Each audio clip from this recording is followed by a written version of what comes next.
Pada suatu hari, Yonatan bin Saul berkata kepada bujang pembawa senjatanya, "Mari kita menyeberang ke dekat pasukan pengawal orang Filistin yang di sebelah sana." Tetapi tidak diberitahukannya hal itu kepada ayahnya. Adapun Saul duduk di ujung Gibea di bawah pohon delima yang di Migron. Dan rakyat yang ada bersama-sama dengan dia itu kira-kira 600 orang banyaknya. Ahia, anak Ahitub, saudara Ikabod, anak Pinehas, anak Eli, imam Tuhan di Silo. Dialah yang memakai baju efod pada waktu itu. Tetapi rakyat tidak tahu tentang perginya Yonatan itu. Di antara pelintasan-pelintasan bukit yang dicoba Yonatan menyeberanginya ke arah pasukan pengawal orang Filistin, ada ujung bukit batu di sebelah sini dan ada ujung bukit batu di sebelah sana. Yang satu bernama Bozez, yang lain bernama Sene. Ujung yang satu berdiri di sebelah utara di tentangan Mikmas, yang lain di sebelah selatan di tentangan Geba. Berkatalah Yonatan kepada bujang pembawa senjatanya itu, "Mari kita menyeberang ke dekat pasukan pengawal orang-orang yang tidak bersunat ini. Mungkin Tuhan akan bertindak untuk kita, sebab bagi Tuhan tidak sukar untuk menolong, baik dengan banyak orang maupun dengan sedikit orang." Lalu jawab pembawa senjatanya itu kepadanya, "Lakukanlah niat hatimu itu. Sungguh, aku sepakat," kata Yonatan. Perhatikan, kita menyeberang ke dekat orang-orang itu dan memperlihatkan diri kita kepada mereka. Apabila kata mereka kepada kita begini, "Berhentilah sampai kami datang padamu," maka kita tinggal berdiri di tempat kita dan tidak naik mendapatkan mereka. Tetapi apabila kata mereka begini, "Naiklah kemari," maka kita akan naik. Sebab kalau demikian Tuhan telah menyerahkan mereka ke dalam tangan kita. Itulah tandanya bagi kita. Ketika mereka keduanya memperlihatkan diri kepada pasukan pengawal orang Filistin, berkatalah orang Filistin itu, "Lihat, orang-orang Ibrani keluar dari lubang-lubang tempat mereka bersembunyi." Orang-orang dari pasukan pengawal itu berseru kepada Yonatan dan pembawa senjatanya. Katanya, "Naiklah kemari, maka kami akan menghajar kamu." lalu kata Yonatan kepada pembawa senjatanya, "Naiklah mengikuti aku, sebab Tuhan telah menyerahkan mereka ke dalam tangan orang Israel." Maka naiklah Yonatan merangkak ke atas dengan diikuti oleh pembawa senjatanya. Orang-orang itu tewas terparang oleh Yonatan, sedang pembawa senjatanya membunuh mereka dari belakangnya. Kekalahan yang pertama ini yang ditimbulkan Yonatan dan pembawa senjatanya itu besarnya kira-kira 20 orang dalam jarak kira-kira setengah alur dari sepembajakan ladang. Lalu timbullah kegentaran di perkemahan, di padang, dan di antara seluruh rakyat. Juga pasukan pengawal dan penjarah-penjarah itu gentar, dan bumi gemetar sehingga menjadi kegentaran yang dari Allah. Ketika peninjau-peninjau Saul di Gibea Benyamin melihat hal itu, dan sesungguhnya orang ramai seperti ombak berjalan ke sana kemari, berkatalah Saul kepada tentara yang bersama-sama dengan dia itu, "Periksalah barisan, dan lihatlah siapa yang pergi daripada kita." Mereka memeriksa barisan, dan ternyata Yonatan dan pembawa senjatanya tidak ada. Lalu kata Saul kepada Ahia, "Bawalah baju efod kemari." karena pada waktu itu dialah yang memakai baju efod di antara orang Israel. Tetapi sedang Saul berbicara kepada imam itu, maka kian lama kian bertambahlah keributan di perkemahan orang Filistin, sehingga Saul berkata pula kepada imam itu, "Biarlah." Kemudian berkumpullah Saul dan seluruh rakyat yang bersama-sama dengan dia itu. Dan ketika mereka sampai ke tempat pertempuran, tampaklah setiap orang menikam temannya dengan pedang. Suatu huru-hara yang sangat besar. Lagi pula orang-orang Ibrani yang telah lama tinggal pada orang Filistin dan yang telah ikut maju dalam tentara mereka. Mereka juga berbalik untuk bergabung dengan orang-orang Israel yang ada bersama-sama dengan Saul dan Yonatan. Bahkan ketika semua orang Israel yang telah bersembunyi di pegunungan Efraim mendengar bahwa orang Filistin telah lari, orang-orang itu pun bergabung dengan mereka dalam pertempuran. Demikianlah Tuhan menyelamatkan orang Israel pada hari itu. Pertempuran itu meluas sampai lewat Bet Awen.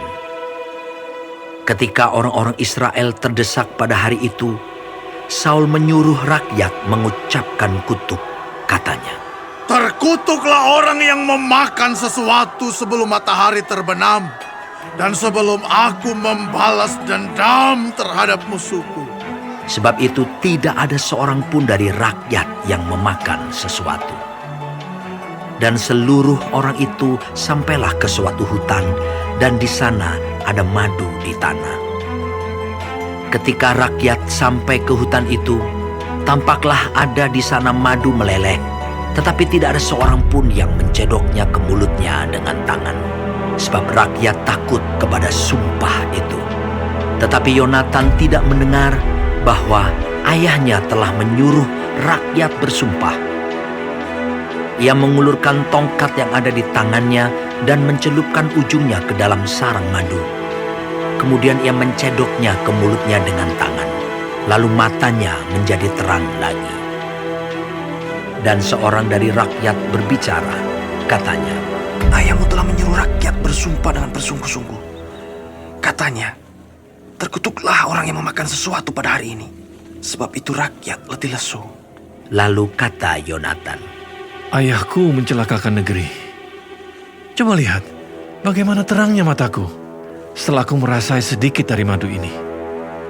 Apalagi jika sekiranya rakyat pada hari ini boleh makan dengan bebas dari jarahan musuhnya yang telah didapatnya. Tetapi sekarang tidaklah besar kekalahan di antara orang Filistin. Dan pada hari itu mereka memukul kalah orang Filistin dari Mikmas sampai ke Ayalon. Rakyat sudah sangat letih lesu. Sebab itu rakyat menyambar jarahan. Mereka mengambil kambing domba, lembu dan anak lembu, menyembelihnya begitu saja di atas tanah dan memakannya dengan darahnya. Lalu diberitahukanlah kepada Saul demikian. Lihat, rakyat berdosa terhadap Tuhan dengan memakannya dengan darahnya. Dan ia berkata, Kamu berbuat khianat. Gulingkanlah sekarang juga sebuah batu besar kemari. kata Saul pula, Berserak-seraklah di antara rakyat dan katakan kepada mereka, setiap orang harus membawa lembunya atau dombanya kepadaku. Sembelilah itu di sini, maka kamu boleh memakannya. Tetapi janganlah berdosa terhadap Tuhan dengan memakannya dengan darahnya. Lalu setiap orang dari seluruh rakyat membawa serta pada malam itu lembunya, dan mereka menyembelihnya di sana. Saul mendirikan mezbah bagi Tuhan. Inilah mezbah yang mula-mula sekali didirikannya bagi Tuhan. Lagi kata Saul, Marilah kita pada malam ini mengejar orang Filistin dan menjarahi mereka sampai fajar menyingsing. Dan janganlah kita biarkan hidup seorang pun dari mereka. jawab mereka itu. Perbuatlah apa yang kau pandang baik. Tetapi imam berkata, Marilah kita dahulu tampil menghadap Allah di sini. Saul bertanya kepada Allah, Bolehkah aku mengejar orang Filistin itu? Akan kau serahkankah mereka ke dalam tangan orang Israel? tetapi pada hari itu ia tidak menjawab Saul. Lalu kata Saul, Datanglah kemari, kamu segala pemuka rakyat. Berusahalah mengetahui apa sebab dosa ini terjadi pada hari ini. Sebab demi Tuhan yang hidup, yang menyelamatkan orang Israel, sekalipun itu disebabkan oleh Yonatan, anakku, maka ia pasti akan mati. Tetapi seorang pun dari seluruh rakyat tidak ada yang menjawabnya. Kemudian berkatalah ia kepada seluruh orang Israel, Kamu berdiri di sebelah yang satu, dan aku serta anakku Yonatan akan berdiri di sebelah yang lain. Lalu jawab rakyat kepada Saul. Perbuatlah apa yang kau pandang baik. Lalu berkatalah Saul, Ya Tuhan, Allah Israel, mengapa engkau tidak menjawab hamba-Mu pada hari ini? Jika kesalahan itu ada padaku atau pada anakku Yonatan, ya Tuhan Allah Israel, tunjukkanlah kiranya Urim. Tetapi jika kesalahan itu ada pada umat-Mu Israel, tunjukkanlah Tumim. lalu didapati Yonatan dan Saul. Tetapi rakyat itu terluput. Kata Saul, Buanglah undi antara aku dan anakku Yonatan. lalu didapati Yonatan. Kata Saul kepada Yonatan, Beritahukanlah kepadaku apa yang telah kau perbuat.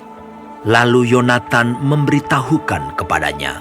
Katanya, Memang, aku telah merasai sedikit madu dengan ujung tongkat yang ada di tanganku. Aku bersedia untuk mati. kata Saul, Beginilah kiranya Allah menghukum aku, bahkan lebih daripada itu. Sesungguhnya Yonatan, engkau harus mati. tetapi rakyat berkata kepada Saul, Masakan Yonatan harus mati? Dia yang telah mendapat kemenangan yang besar ini di Israel. Jauhlah yang demikian. Demi Tuhan yang hidup, selai rambut pun dari kepalanya takkan jatuh ke bumi. Sebab dengan pertolongan Allah juga, dilakukannya hal itu pada hari ini. Demikianlah rakyat membebaskan Yonatan, sehingga ia tidak harus mati. Maka pulanglah Saul setelah mengejar orang Filistin, dan orang Filistin itu pun kembali ke tempat kediamannya. Setelah Saul mendapat jabatan raja atas Israel, maka berperanglah ia ke segala penjuru melawan segala musuhnya, melawan Moab, Bani Amon, Edom, raja-raja negeri Zoba, dan orang Filistin. Dan kemanapun ia pergi, ia selalu mendapat kemenangan. Ia melakukan perbuatan-perbuatan yang gagah perkasa, memukul kalah orang Amalek, dan melepaskan Israel dari tangan orang-orang yang merampasi mereka. Anak-anak lelaki Saul ialah Yonatan, Yiswi, dan Malkisua. Nama kedua anaknya yang perempuan, yang tertua bernama Merab, yang termuda bernama Mikal. Istri Saul bernama Ahinoam, anak Ahimaas. Panglima tentaranya bernama Abner, anak Ner, paman Saul. Kis, ayah Saul, dan Ner, ayah Abner, adalah anak-anak Abiel. Hebat peperangan melawan orang Filistin selama zaman Saul. Dan semua pahlawan dan orang gagah perkasa yang dilihat Saul, dikumpulkannya kepadanya. 1 Samuel 15. Berkatalah Samuel kepada Saul, Aku telah diutus oleh Tuhan untuk mengurapi engkau menjadi raja atas Israel, umatnya. Oleh sebab itu, dengarkanlah bunyi firman Tuhan. Beginilah firman Tuhan semesta alam. Aku akan membalas apa yang dilakukan orang Amalek kepada orang Israel. Karena orang Amalek menghalang-halangi mereka ketika orang Israel pergi dari Mesir. Jadi, pergilah sekarang, kalahkanlah orang Amalek, tumpaslah segala yang ada padanya, dan janganlah ada belas kasihan kepadanya. Bunuhlah semuanya, laki-laki maupun perempuan, kanak-kanak maupun anak-anak yang menyusu, unta maupun keledai. Lalu Saul memanggil rakyat berkumpul dan memeriksa barisan mereka di Telaim. Ada 200.000 orang pasukan berjalan kaki dan 10.000 orang Yehuda. Setelah Saul sampai ke kota orang Amalek, disuruhnyalah orang-orang menghadang di lembah. Berkatalah Saul kepada orang Keni, Berangkatlah, menjauhlah, pergilah dari tengah-tengah orang Amalek, supaya jangan kulenyapkan kamu bersama-sama dengan mereka. Bukankah kamu telah menunjukkan persahabatanmu kepada semua orang Israel ketika mereka pergi dari Mesir? Sesudah itu menjauhlah orang Keni dari tengah-tengah orang Amalek. Lalu Saul memukul kalah orang Amalek mulai dari Hawila sampai ke Syur yang di sebelah timur Mesir. Agag, raja orang Amalek, ditangkapnya hidup-hidup, tetapi segenap rakyatnya ditumpasnya dengan mata pedang. Tetapi Saul dan rakyat itu menyelamatkan Agag dan kambing domba dan lembu-lembu yang terbaik dan tambun. Pula anak domba dan segala yang berharga, tidak mau mereka menumpas semuanya itu. Tetapi segala hewan yang tidak berharga dan yang buruk, itulah yang ditumpas mereka. Lalu datanglah firman Tuhan kepada Samuel demikian. Aku menyesal, karena aku telah menjadikan Saul raja, sebab ia telah berbalik daripada aku dan tidak melaksanakan firman-Ku. Maka sakit hatilah Samuel dan ia berseru-seru kepada Tuhan semalam-malaman. Lalu Samuel bangun pagi-pagi untuk bertemu dengan Saul, tetapi diberitahukan kepada Samuel demikian. Saul telah ke Karmel tadi, dan telah didirikannya baginya suatu tanda peringatan. Kemudian ia balik dan mengambil jurusan ke Gilgal. Ketika Samuel sampai kepada Saul, berkatalah Saul kepadanya, Diberkatilah kiranya engkau oleh Tuhan. Aku telah melaksanakan firman Tuhan. Tetapi kata Samuel, Kalau begitu, apakah bunyi kambing domba yang sampai ke telingaku dan bunyi lembu-lembu yang kudengar itu? Jawab Saul, Semuanya itu dibawa daripada orang Amalek, sebab rakyat menyelamatkan kambing domba dan lembu-lembu yang terbaik dengan maksud untuk mempersembahkan korban kepada Tuhan Allahmu. Tetapi selebihnya telah kami tumpas. Lalu berkatalah Samuel kepada Saul, Sudahlah, aku akan memberitahukan kepadamu apa yang difirmankan Tuhan kepadaku tadi malam. Kata Saul kepadanya. Katakanlah. Sesudah itu berkatalah Samuel, Bukankah engkau, walaupun engkau kecil pada pemandanganmu sendiri, telah menjadi kepala atas suku-suku Israel? Dan bukankah Tuhan telah mengurapi engkau menjadi raja atas Israel? Tuhan telah menyuruh engkau pergi dengan pesan, Pergilah, tumpaslah orang-orang berdosa itu, yakni orang Amalek, berperanglah melawan mereka, sampai engkau membinasakan mereka. Mengapa engkau tidak mendengarkan suara Tuhan? Mengapa engkau mengambil jarahan dan melakukan apa yang jahat di mata Tuhan? Lalu kata Saul kepada Samuel, Aku memang mendengarkan suara Tuhan dan mengikuti jalan yang telah disuruh Tuhan kepadaku. Dan aku membawa Agag, raja orang Amalek. Tetapi orang Amalek itu sendiri telah kutumpas. Tetapi rakyat mengambil dari jarahan itu kambing domba dan lembu-lembu yang terbaik dari yang dikhususkan untuk ditumpas itu, untuk mempersembahkan korban kepada Tuhan Allahmu di Gilgal. Tetapi jawab Samuel, apakah Tuhan itu berkenan kepada korban bakaran dan korban sembelihan, sama seperti kepada mendengarkan suara Tuhan? Sesungguhnya, mendengarkan lebih baik daripada korban sembelihan, memperhatikan lebih baik daripada lemak domba-domba jantan. Sebab pendurhakaan adalah sama seperti dosa bertenung, dan kedegilan adalah sama seperti menyembah berhala dan terafim.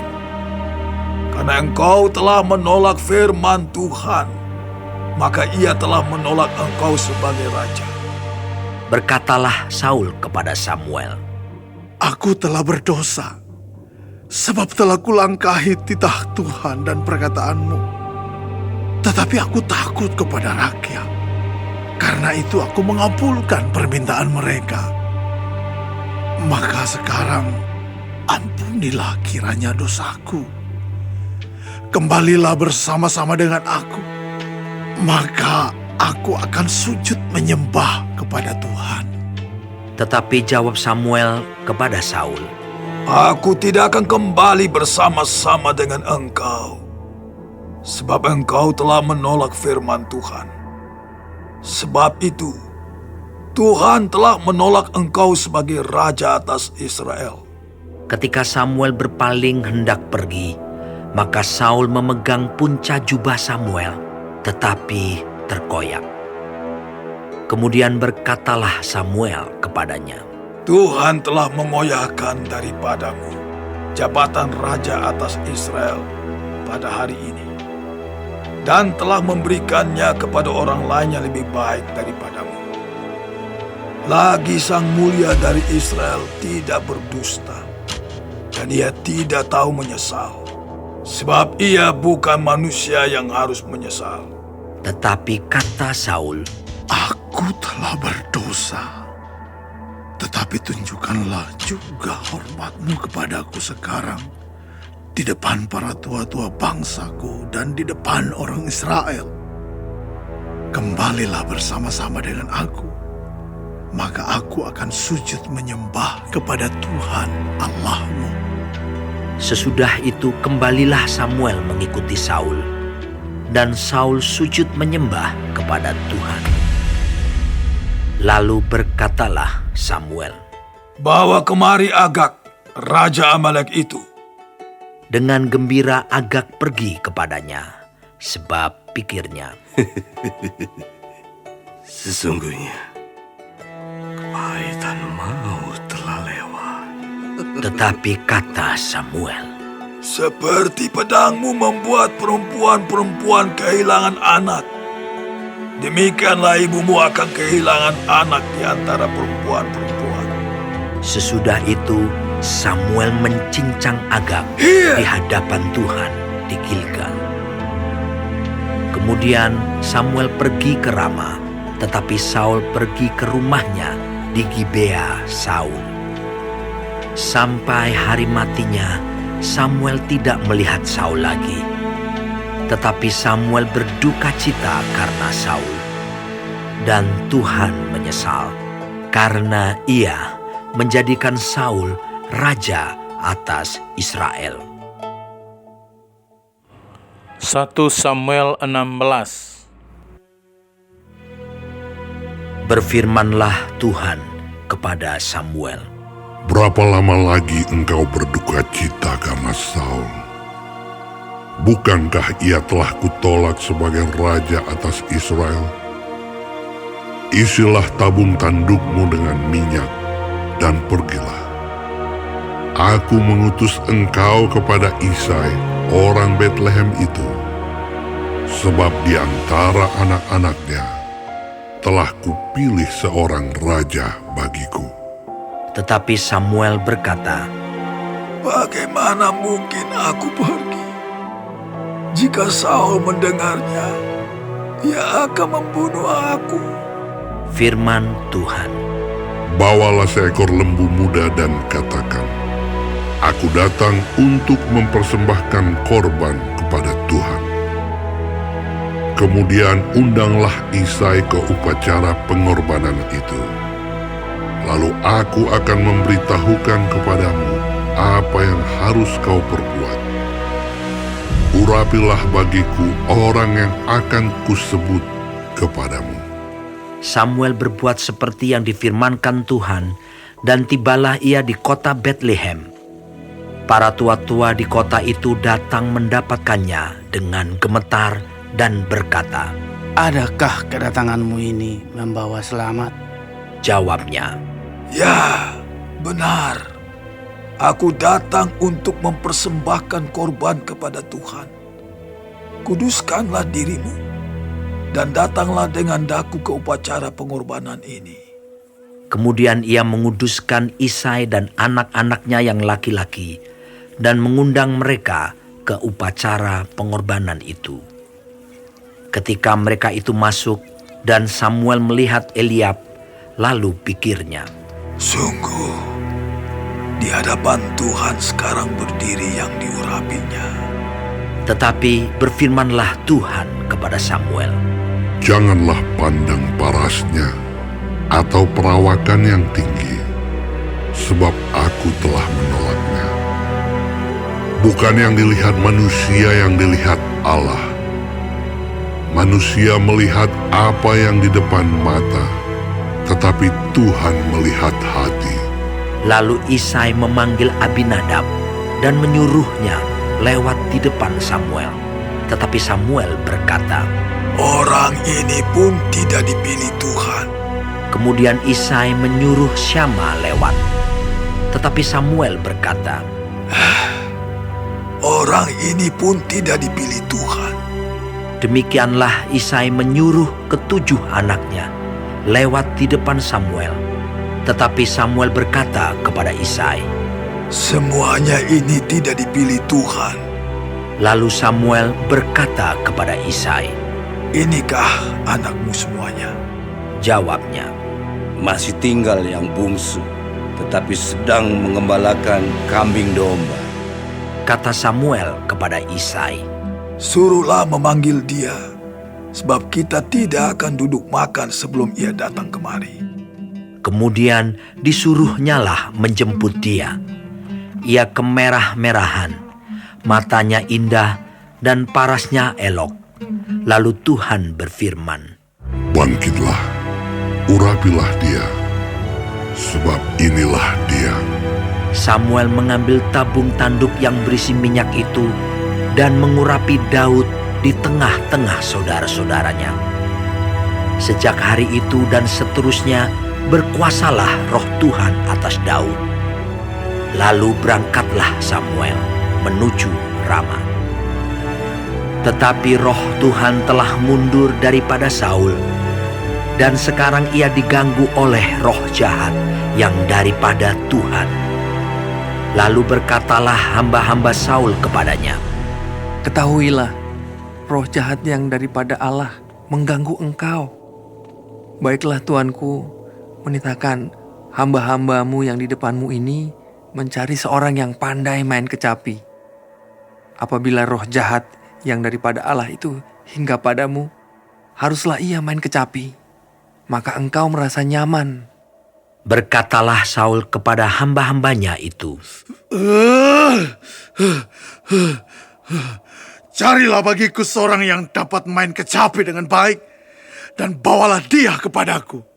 Lalu jawab salah seorang hamba itu, katanya, Sesungguhnya aku telah melihat salah seorang anak laki-laki Isai, orang Betlehem itu, yang pandai main kecapi. Ia seorang pahlawan yang gagah perkasa, seorang prajurit yang pandai bicara, elok perawakannya, dan Tuhan menyertai dia. Kemudian Saul mengirim suruhan kepada Isai dengan pesan, Suruhlah kepadaku anakmu Daud yang ada pada kambing domba itu. Lalu Isai mengambil seekor keledai yang dimuati roti, sekirbat anggur, dan seekor anak kambing. Maka dikirimkannyalah itu kepada Saul dengan perantaraan Daud, anaknya. Demikianlah Daud sampai kepada Saul dan menjadi pelayannya. Saul sangat mengasihinya, dan ia menjadi pembawa senjatanya. Sebab itu Saul menyuruh orang kepada Isai mengatakan, Biarkanlah Daud tetap menjadi pelayanku, sebab aku suka kepadanya. Dan setiap kali apabila roh yang daripada Allah itu hingga pada Saul, maka Daud mengambil kecapi dan memainkannya. Saul merasa lega dan nyaman, dan roh yang jahat itu undur daripadanya.